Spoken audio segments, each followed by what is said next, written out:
Estava pegando um voo, vindo para casa, e sentou um pastor do meu lado. E naquele dia, eu sou muito conversador, mas naquele dia, durante 1 hora de voo, eu não consegui falar absolutamente nada sobre secretos, sobre intimidade, sobre jejum, sobre oração. Eu me lembro que ele pegou esse texto de Cantares de Salomão, capítulo 2, versículo 3, e quando ele leu o texto para mim, eu falei: uau, eu preciso pregar essa palavra.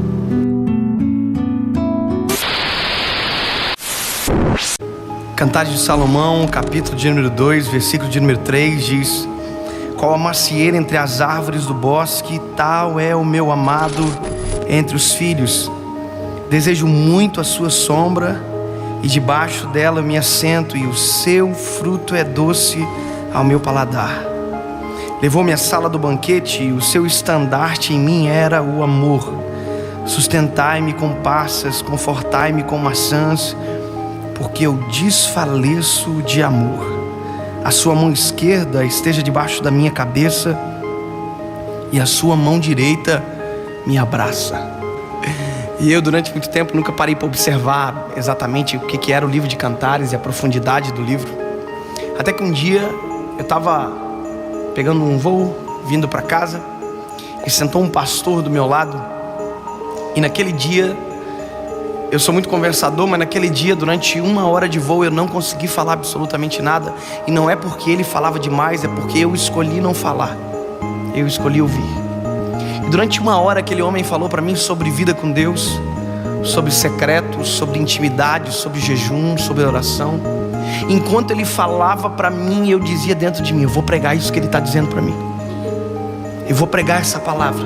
E eu me lembro que ele pegou esse texto de Cantares de Salomão, capítulo 2, versículo 3, e quando ele leu o texto para mim, eu falei: uau, eu preciso pregar essa palavra. E quando eu pensei isso no meu coração, que eu precisava pregar essa palavra, eu me lembro que ele disse para mim: pastor David, sabe qual que é o nosso problema? É que tudo aquilo que a gente ouve, a gente quer pregar. E eu falei: esse homem leu a minha mente. E eu fiquei com vergonha, e eu disse: como assim? Ele disse: nós temos o problema que tudo que a gente acha que é bonito, a gente que pensa que é para os outros. A gente já quer aplicar para os outros, a gente já quer falar para os outros, a gente prega para todo mundo. E esse é o panorama da nossa geração, a gente fala tudo para os outros. A gente lê um texto e a gente diz: uau, isso aí é excelente para postar no Facebook. A gente procura no Google textos para publicar no Facebook, textos sobre fé, sobre coragem, sobre vida espiritual, sobre vida com Deus, porque a gente sempre quer mostrar para os outros. Quando ele falou aquilo para mim, eu me lembro que dentro do meu coração eu comecei a chorar. Eu dizia dentro do meu coração: eu sou uma vergonha, Senhor, porque eu sou exatamente isso. Eu estou parando de viver a verdade da Tua palavra apenas para falar da realidade da Tua palavra para os outros. Os outros estão chorando, mas eu não estou vivendo mais. Eu não estou vivendo mais a realidade daquilo que eu estou ministrando para os outros. É muito legal falar de coisas bonitas, mas são extraordinárias as coisas bonitas quando são a nossa prática. À medida que ele falava para mim, a minha vontade era descer daquele avião e ir louco para casa, me fechar no quarto e orar e conversar com Deus e viver aquilo que eu precisava viver. E hoje eu estou ministrando isso para vocês porque eu me escondi dentro de um quarto para descobrir o que isso aqui quer dizer. Sabe, a gente fala de vida com Deus, mas muitas das vezes nós não temos absolutamente nenhuma vida com Deus.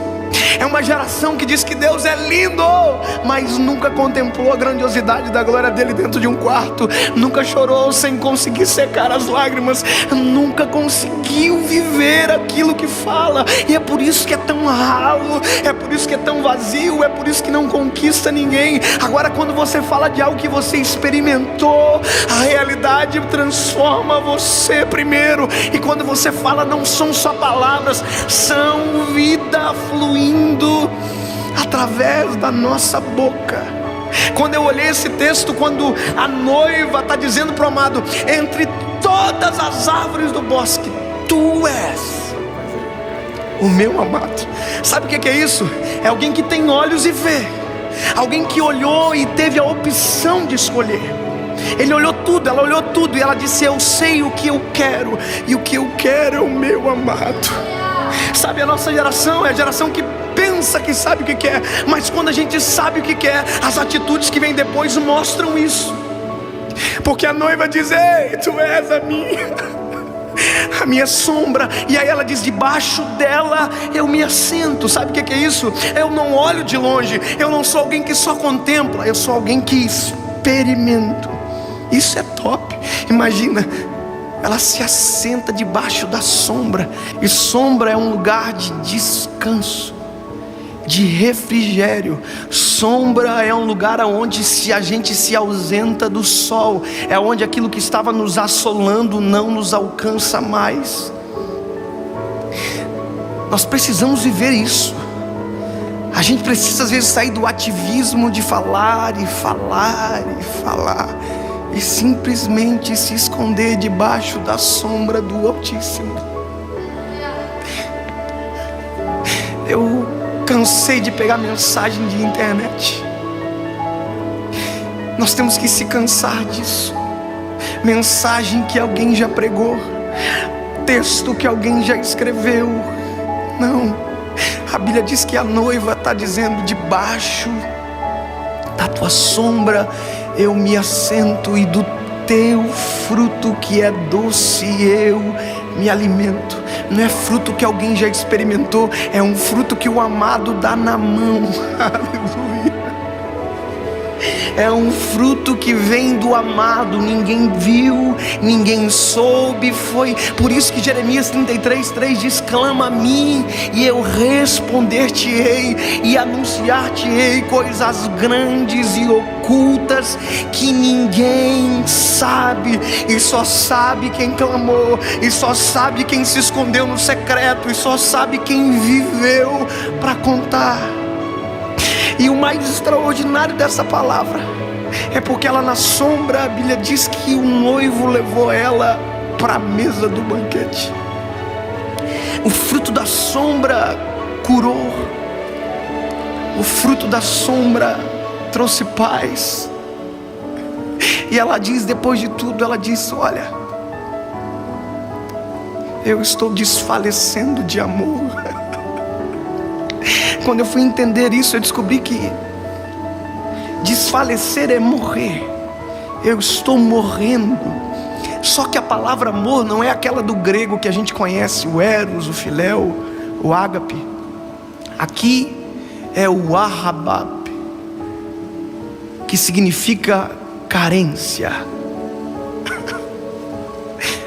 Ela descobre que na sombra todas as carências dela são supridas pelo amado.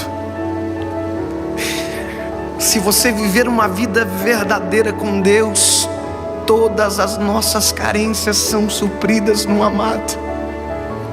Ele é o único que pode suprir a carência do coração do homem. É por isso que tem gente que tem tudo e no final da vida descobre que na verdade nunca teve nada, porque permaneceu carente até o final.